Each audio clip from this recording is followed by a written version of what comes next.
The creature limped through the sterilization field, blood matting the fur on its left flank. Its breath came in slow, rumbling huffs, nostrils flaring with each step as the auto doors opened into the examination bay. A dozen eyes turned toward it, and then chaos. 3 of the alien veterinary staff dropped their tools and scrambled out of the bay, colliding with one another as they shouted in overlapping tones of panic. One of them, tall and sallow green with a shimmering carapace, shouted toward the central control booth as he backed away. "That is a Class 11 terrestrial apex. What lunatic brought that in here?" Yarik Grenson stepped into the room behind the animal, his shirt torn at the hem, one arm slick with dried blood. His other hand held a crumpled sealed bag of peanut butter biscuits. "Relax," he said, voice hoarse but calm. "His name's Boomer, he's just a dog." The alien nearest him, a pale lavender biped with long, ridged ears, stared in disbelief. "That is not just anything. That is a predatory mammal with a recorded bite force capable of crushing alloy bone." Boomer wagged his tail. Yarik knelt beside the beast, gently brushing dirt and blood from the fur above its leg. "He got caught in something metal, maybe a collapsed vent pipe. I didn't have anything sharper than a utility bar to pry him out, so it took a while." The tall green alien, whose nameplate read Dr. Kell, folded 2 of his arms tightly across his thorax. "I will not treat that thing. It is a direct violation of interspecies proximity safety codes. You were explicitly warned about bringing non-domesticated predators into this station." "He's domesticated," Yarik muttered as he opened the bag and offered Boomer a biscuit. "You just don't understand dogs." Boomer accepted the treat with an audible crunch and settled onto the floor with a soft grunt. Dr. Kell's eyes narrowed. "It responded to a food stimulus. That means nothing. My point stands. This is a threat to every patient and staff member in this facility." "Then treat me," Yarik said, standing slowly. He winced and pressed a hand to his side. "Boomer's not the only one bleeding." The lavender alien, Dr. Risha, hesitated. "You're injured?" "I had to crawl halfway under a collapsed corridor to get him out. There were exposed rebar fragments. I think one of them went deeper than I thought." Risha looked at Kell, who made a frustrated clicking sound in his throat but didn't argue. "Fine, you sit. I'll scan you." "But the canine stays outside." "No can do. He doesn't leave my sight." "That's not," Yarik stumbled, catching himself on the edge of a medical bench. Boomer immediately rose, growling low in his chest. "Okay," Risha said quickly. "The animal stays. But if it moves toward anyone, I'm activating the emergency barrier." "Fair." Yarik lowered himself onto the bench, teeth clenched. "Just start with the scan." Risha retrieved a sleek diagnostic wand and began sweeping it over Yarik's torso. The wand beeped several times and changed colors. "You have a deep puncture below the left rib. It missed major organs, but you've got internal bruising. Some fragments may have embedded. Can you take care of it here?" Risha hesitated. "Yes, but you won't be moving around for a week." "Minimum? Fine." Kell still hadn't moved from the edge of the room. "This is absurd. That creature could endanger everyone on this deck. It should be quarantined, sedated. He's been trained since he was a pup," Yarik said. "He's not aggressive unless I'm in danger." "If you don't believe me, try to stab me right now. See how fast he moves." Kell blinked. "That is not a reasonable experiment." "Then maybe trust me. He's not dangerous." Boomer flopped onto his side with a satisfied sigh, tail thumping softly against the floor. Risha moved to a cabinet and removed a small case of surgical tools. "I'll need to extract the fragments manually. It's not a clean wound." Yarik drew in a breath through his nose. "Do what you have to." Risha began the procedure, working efficiently. Despite her initial hesitations, her hands were steady and precise. Boomer remained absolutely still, watching her movements with canine focus. An hour passed before Risha finally sealed the wound with biofoam and wrapped it with a sterile dressing. Yarik's shirt was beyond salvage, and he'd lost enough blood that his face was pale. "Done," Risha said. You'll need to rest, don't lift anything, don't twist, and if there's any sign of infection, I'll come back." She glanced at Boomer. "And you'll leave him outside next time." Yarik looked down at the dog, who had dozed off with his chin on Yarik's boot. "Not a chance." Risha sighed but didn't argue. Yarik stood slowly and with obvious effort. His knees nearly buckled, but Boomer rose to brace against him. "I'll use the wall," Yarik said. "He's not a crutch." Kel made a disgusted gesture. "You risked your life for that thing." "I didn't risk it," Yarik muttered. "He's family." Boomer licked his wrist, and the two of them limped toward the exit door.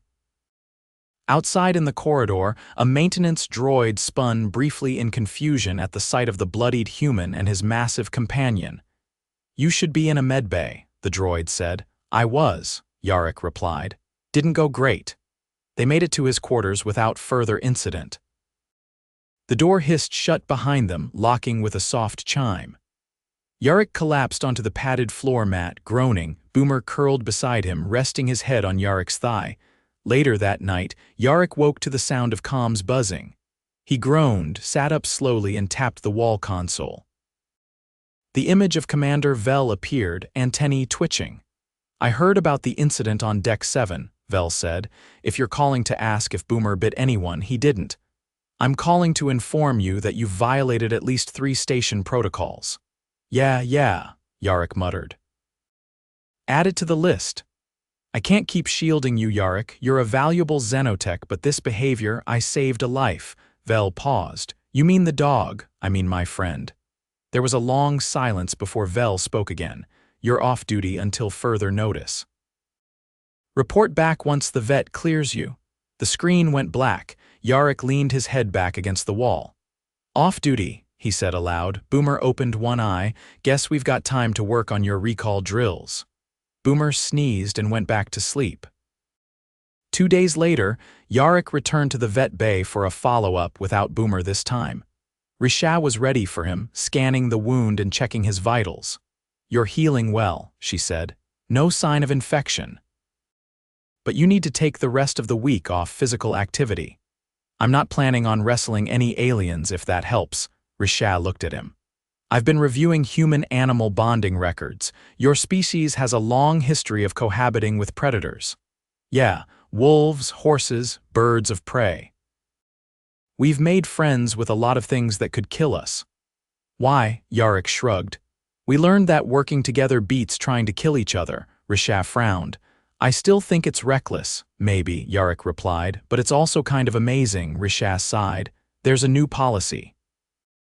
No non-native species in the medbay unless they're being treated." "Understood." As he left, he passed Kel in the corridor. The tall alien glared at him. "Next time," Kel said, "leave the predator in the wilderness where it belongs." Yarik didn't stop walking. "I brought him out of the wilderness. That's the whole point." Back in his quarters, Boomer greeted him with a tail wag and a soft bark. Yarik dropped into a chair, rubbing his side. "Good boy," he said. Boomer licked his face once and returned to his spot on the mat. And for the first time in 3 days, Yarik allowed himself to relax. By the 3rd day confined to quarters, Yarik had catalogued every hairline crack in the ceiling panel above his bunk. He wasn't built for downtime. The painkillers dulled the sharpest edges of the wound, but the stiffness had crept into his back and hips from too much lying around.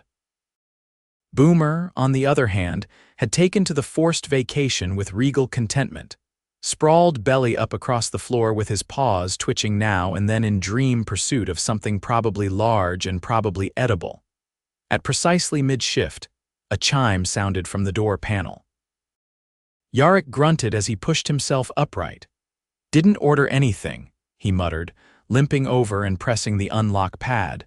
The door slid open to reveal a squat, plum-colored alien with a single eye and 6 stubby fingers clasping a small metal case.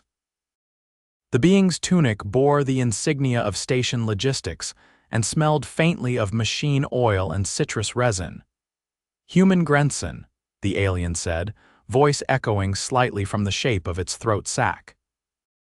"You submitted a requisition for unauthorized surface materials." "I did." The alien unlatched the case and revealed a tightly packed bundle of objects, a set of climbing anchors, a salvage-grade cutting tool, and a folded length of carbon mesh netting. "Oh," Yarik said, scratching his chin. "Yeah, that was before the incident. These were flagged. I was instructed to deliver them personally and log your response. Tell whoever flagged it I'm not planning to scale the coolant towers anytime soon.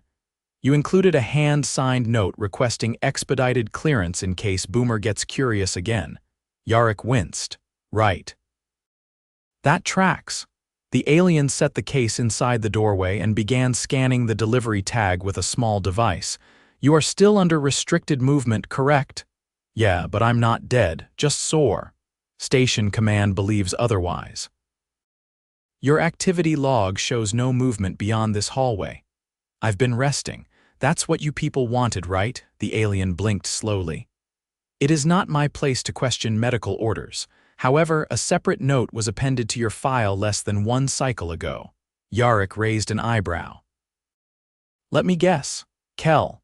No name was attached. The note reads, "Subject exhibits a pattern of minimizing injury severity and disregarding safety advisories. Recommend reassessment by independent medical personnel." "Perfect." The alien closed the case with a snap. "I will record this interaction as complete. Would you like me to return the items?" Yarik hesitated. "Leave them, I'll stow them." As the door hissed shut, Boomer padded over and sniffed the case. Yarik knelt beside him, ribs protesting on the way down. "Don't get any ideas," he said. "You're not going spelunking through ductwork again." Boomer sat, tail flicking once. A few hours later, Yarik keyed into the station's internal comms directory and routed a call to the lower maintenance deck. After a moment, a video link opened to a workshop cluttered with coiled cables and open tool lockers. A pale blue alien with 3 jaw hinges and a wide forehead leaned into frame. "Yarik, heard you got stabbed again." "I didn't get stabbed, I got impaled. Different vibe." The alien grunted. "Still bleeding?" "Not actively." "Then what do you want?" "I need a favor, quiet one." The alien's eyes narrowed. "You want something fixed that isn't logged." "I want a mobility assist brace. One I can wear under my civs." "You're not cleared for that, which is why I'm asking you." The alien scratched behind one of its secondary ears. "You know how many people have tried that and ended up tearing their recovery in half?" "I'm not most people." "That's what the last guy said before he tore his groin sneezing." Yarik laughed despite himself. "I won't sneeze. You'll owe me." "Already do." "Fine, come get it. Don't limp in here like a martyr." It took him 20 minutes to reach the maintenance subdeck, navigating corridors with minimal foot traffic and pausing twice to let the ache in his ribs subside. The brace was waiting for him in a plain utility bag. He slipped it on in the workshop side room, adjusting the tension straps until the supportive mesh hugged his torso without pinching. "Feels better already," he said, flexing gently. The alien watched him without comment. "If it starts pulling at the seam line, you stop moving." "I know." Back in his quarters, Boomer greeted him by bounding forward and nearly knocking him over. Yarik laughed and caught himself against the wall. "Easy, you'll undo half my vertebrae." Boomer whined and nosed the side of his leg. "I'm fine, and we're going out." Boomer's ears perked up. "You need a run, I need fresh air. And I'm officially violating orders, so let's make it count." They took the freight lift to the edge of the habitat dome, where artificial turf met a shielded viewing platform overlooking the frozen surface beyond. No one else was around. Boomer tore off across the turf in wide arcs, tongue lolling, while Yarik leaned on the railing and let the cold air bite through his shirt. A pair of security drones passed overhead but didn't stop. Boomer barked once, then flopped on his side and rolled until he was coated in static snowflakes.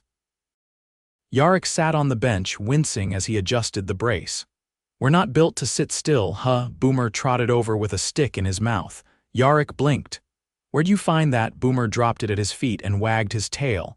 "This is synthetic," Yarik muttered, picking it up. "Someone must have planted it in the soil chamber." Boomer nosed his hand until he threw it. The stick arced high and landed near the dome's edge. Boomer bolted after it. He didn't come back. Yarik stood slowly, scanning the far end of the dome. There was movement near the filtration access hatch. Then a low thud. "Boomer," he called out. Silence. He jogged forward, pain flaring beneath his ribs until he reached the hatch. It was open. Boomer's tail disappeared through it. Damn it. He climbed in after him. The access tunnel was narrow, barely wide enough for one person. Red status lights blinked along the walls, illuminating the ductwork in eerie pulses. Boomer's paw prints led forward, pressed into the thin layer of dust coating the floor. Yarik followed them for several meters before he heard the growl, not Boomer's. He froze, listening. The growl gave way to a rattling hiss. "Boomer," he whispered. "Come." Nothing. He crouched lower, hand brushing the side of the tunnel until it found a maintenance handle. He pulled himself forward until the tunnel widened into a junction chamber. Boomer stood in the center, hackles raised, facing a low-slung creature with glistening black limbs and a segmented body. It had no visible eyes, just a row of vibrating feelers and a mouth full of grinding plates. Yarik didn't recognize the species. "Back off," he said quietly. "That's not yours." The creature pulsed, shifting its weight. Boomer didn't move. Yarik slid a flashlight from his belt and clicked it on. The beam hit the thing's midsection and it shuddered, retreating slightly. "Good," Yarik said. "Keep going." Boomer took a step forward. "No," Yarik said sharply. "Stay." The dog froze. The creature hissed again and vanished into a side duct, its movements liquid and silent. Yarik exhaled slowly. His hands were shaking. Boomer patted over and pressed his head against Yarik's thigh. "Yeah, I know," Yarik muttered. "I'm not telling Kel about this either." They made it back to the dome without incident. As Yarik collapsed onto the bench again, Boomer curled beneath it and closed his eyes. "You found a predator under the habitat," Yarik said aloud, and stared it down without a scratch. Boomer yawned. Yarik leaned back and laughed quietly. "You're gonna get me court-martialed." Boomer didn't answer. But his tail thumped once, slow and solid. The next morning began with a knock, not the programmed chime of the door panel, but a deliberate, rhythmic knock. Yarik blinked awake, sore and vaguely annoyed, and pulled himself upright with a grunt. Boomer, already alert, stood near the door with his ears forward and body still. All right," Yarik muttered, slapping the door release. Outside stood Dr. Risha, her arms full with a gray padded kit bag, and her long, ridged ears tucked back in what Yarik had learned to interpret as reluctant professionalism. "I'm here for the reassessment," she said without waiting for greeting. "Command rerouted me after your unauthorized excursion to the dome perimeter." Yarik squinted. "You didn't seem the field visit type." "I'm not. But after the maintenance log flagged your biosignature crawling through a filtration junction with a canine, the station director decided a hands-on evaluation was warranted." Yarik stepped aside, wincing slightly as he did. "Then come in." "I'll try not to bleed on anything." Risha entered briskly, already pulling a scanner wand from her bag. "Remove your outer shirt. Sit on the bench if you have one. If not, floor is acceptable. I'll pretend that wasn't a jab about my housekeeping." "I don't jab," she replied, kneeling with her scanner already humming. Yarik sat on the edge of his bunk and pulled his shirt over his head, revealing the brace and the bandaged wound beneath. Boomer moved to lie nearby, watching Risha with interest. "Hold still," she said, beginning the scan. "Have you experienced any shortness of breath, numbness in the limbs, or fluid accumulation near the injury?" "Nope. Some stiffness when I stand up too fast, but I'd chalk that up to the brace." "It's supporting adequately," she said, adjusting the scanner. "No signs of infection or internal fluid pockets." "You got lucky." Lucky wasn't the word I'd use for crawling through a vent to find my dog staring down something with pincers and no eyes. Risha didn't look up. "You didn't report that. Didn't seem like the kind of thing the station would want on record." She paused. "Describe it." Segmented body, no visible sensory organs, moved like it was poured out of a box. It hissed. Boomer held it off without touching it. Might have been a rogue cargo stowaway. Risha tapped the scanner against her palm, thinking, could have been a tunnel skinner. They find their way into unsealed decks sometimes, not normally aggressive unless cornered. Well, someone ought to tell them the filtration access isn't a corner. You're stable enough to remove the brace within the next few days, she said, standing, but you're not cleared for high exertion. No climbing, no vent crawling, no impromptu heroics. Define impromptu. She ignored that. I've added a follow-up in 72 hours, but if you experience any acute pain, tightness in your chest, or if the wound weeps, I'll come straight to medical. No canine accompaniment. Good, she said, packing up. Because if you bring that animal back, I will tranquilize it, regardless of how harmless you think it is. Boomer blinked, licked his nose, and yawned. Risha didn't bother saying goodbye, the door sealed behind her with a soft hiss. Yarik leaned back, exhaling through his teeth. She's warming up to you, I can tell. Boomer gave a quiet woof, stretched lazily, and padded over to nudge Yarik's elbow. Yeah, you want to go out again. But this time, no detours through predator-infested ductwork deal. The tail wagged once. Later that same cycle, Yarik found himself at the station's auxiliary fabrication deck, where the recycled atmosphere always smelled faintly of burnt plastic and citrus solvent. He didn't technically have clearance to be there, but the security sensors tended to overlook him when he kept his ID badge half shielded by his jacket.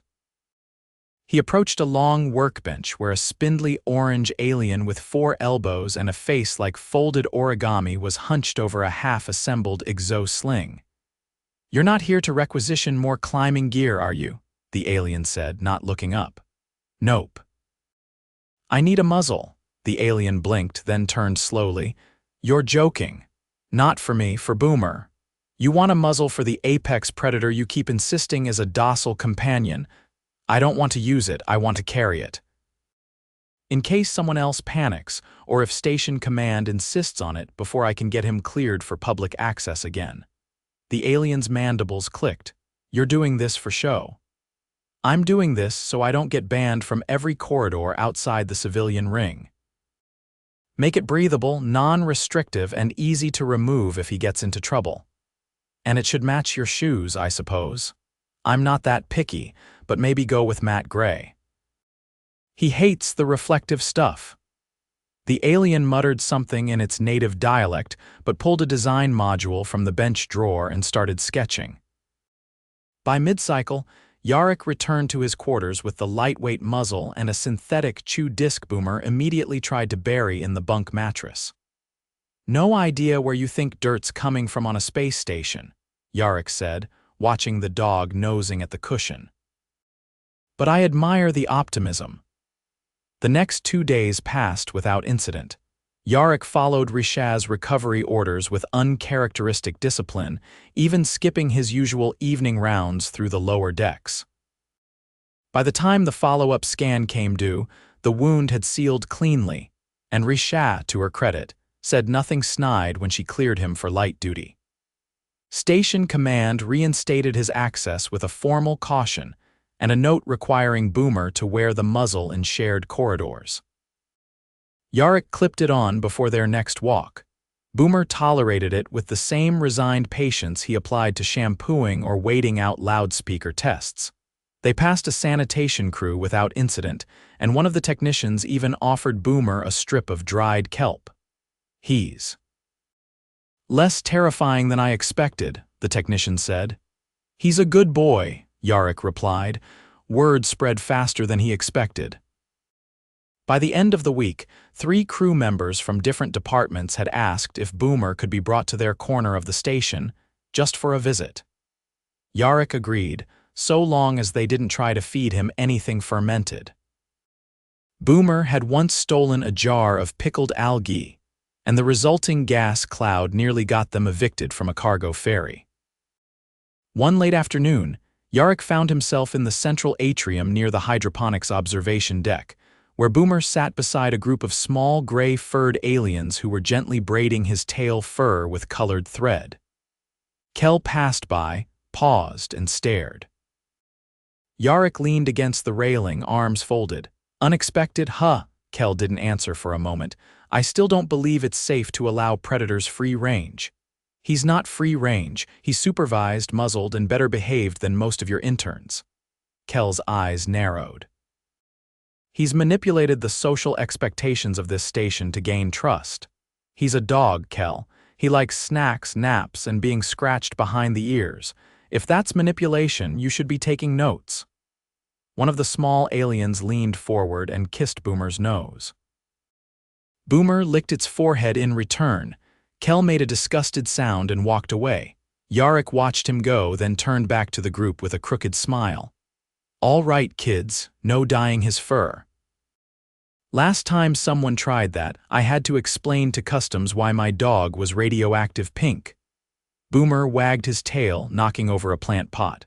Still worth it, Yarik said, brushing soil from his boots, and for once everything truly was.